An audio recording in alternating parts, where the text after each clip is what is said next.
Galera, então eu estou aqui para fazer 20 fatos sobre mim. Espero que vocês gostem, então vamos começar.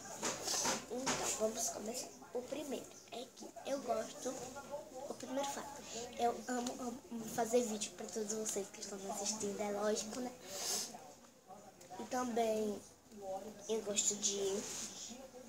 Meu cabelo tá ó, tem que lavar ele hoje. Eu gosto de desenhar, gosto de pintar. Já foram 3, tá?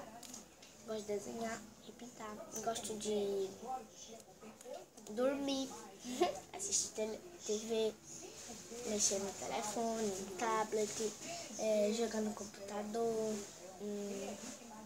comer, lanchar, brincar, passear por aí, deixa eu ver, ajudar em casa. Deixa eu ver, viu?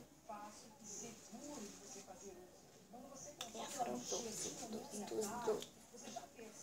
Faltam 7. Ou faltam 8. Então, eu gosto de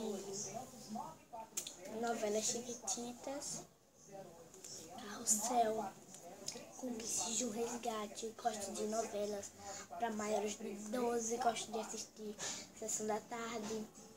Gosto de tirar foto. Gosto de